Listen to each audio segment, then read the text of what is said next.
Elke woensdagavond gaan we over naar Dree Peters voor een nieuwe aflevering van zijn onderdeel Banken met Dree.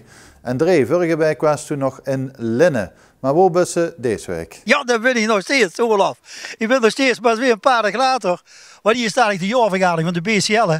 En de BCL staat voor Bond voor Carnavalsverenigingen in Limburg. En die hebben 1 keer per jaar, voorstelavond, 1 keer per jaar hebben die ook het grote BCL-treffen. En 1 keer per jaar hebben die het jeugdprinsentreffen. En het BCL-treffen is dit jaar in Berg. En bij mij zit Thijs Berde van de organisatie De Berg heet. En die bestaan? Dit jaar 6x11. Wat een titel, 6x11. En je hebt al 1 keer eerder, dacht ik, het BCL-treffen georganiseerd, of niet? Ja, in 1999 hebben we weer voorstaande de laatste keer het BCL-treffen georganiseerd. En toen was geen jubileum, of toch ook? Nee, toen had je geen jubileum, we hadden toen wel ook het eerste jeugd-BCL-treffen. Oké, het BCL-treffen, dat is voor de echte carnaval, is natuurlijk wel je van net, hè? Wie doet het route, het programma? Het is altijd een, zou ik zeggen, 2 weken na de 11e of zo gaat? Ja, het is altijd het laatste weekend van november. Ja, en we gaan er dit jaar 1 groot feest van maken. We hebben diverse bekende vastelavondsartiesten uit gans Limburg. Van Noord tot en met Zuid. Ja, hebben we weer op de bühne staan.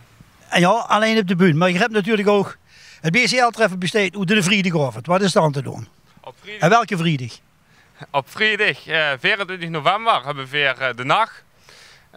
Op die avond komt Mentor Tio, de Janse Bakkenband. 7 en DJ Jackie. En dat is een avond echt voor de jeugd.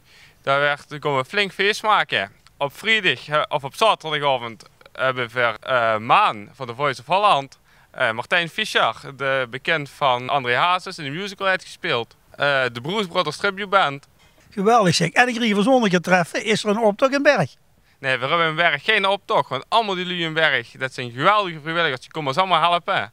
Dus we gaan lekker binnen in de Roerparel gaan we een schoon feest maken met alle carnavalsverenigingen. Ik kan me nog 1 keer een treffen herinneren. Dat is alweer een jaar of 20 geleden. Toen loog er geloof ik 40 centimeter sneeuw of zo gaat ergens in het zuiden van Limburg.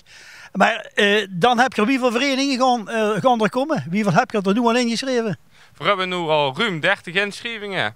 En we hopen in totaal dat we ongeveer 2000 man binnenkrijgen. Voor de grote treffen op zondag. En natuurlijk hoop je natuurlijk op vrijdag dat het volle bak is. En je hoopt op zaterdag op volle bak. En je hoopt natuurlijk dat Jan en Alleman naar het BCL-treffen komt. Het 2e keer in Berg. De gelegenheid van het jubileum. En de jubileumprins werd er nog uitgeroepen voor het treffen. Ja, we roepen onze prins uit op 17 november. Dus maak het heel feestje als jubileumprins van de Berg heten met. En wie werd het? Dat mocht ze natuurlijk nog niet zeggen. Dat ben ik vergeten. Dat ben ze vergeten. Goed jongen, je bent een van de mensen die in de organisatie zit. Althans, je bent een van de mensen die achter de schermen keihard werken en een mooi feest. BCL-treffen in Berg. Hoe waren het vorig jaar? Vorig jaar was het een Blerik bij de Dreekis. Oftewel een groot Venlo, zoals ze het zelf noemen. Ja. Het is eigenlijk normaal gesproken per regio. Hè? Dus naar Noord, komt midden. Maar ja, de weet ook dat de volgende week de grote voorstelavond is. Die is dan in Remuin bij de Vijfmuis.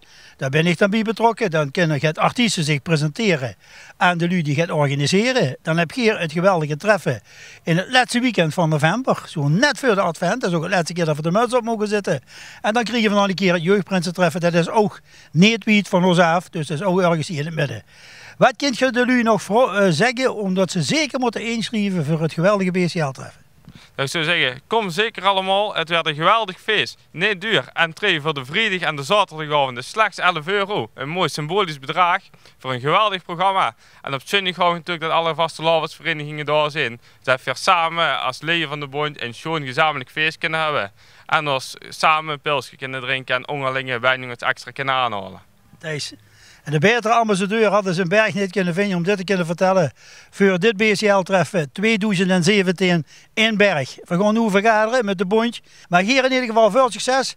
Ja beste lui, dit was Thijs Berde, die als ambassadeur van die lui van de Berg heette. Hier even kunt vertellen dat hier dus in het laatste weekend van november in Berg moet zijn. Want daar is het te doen als het gaat om de vastelavond. Om de samenhorigheid weer een beetje aan te trekken. Om samen vastelavond te vieren. Dat over een Berg dit jaar, het laatste weekend van november. En met Thijs zeg ik, tot een Berg. En als we het niet eerder zien, verzin ons. Want de ziet zichzelf op TV11.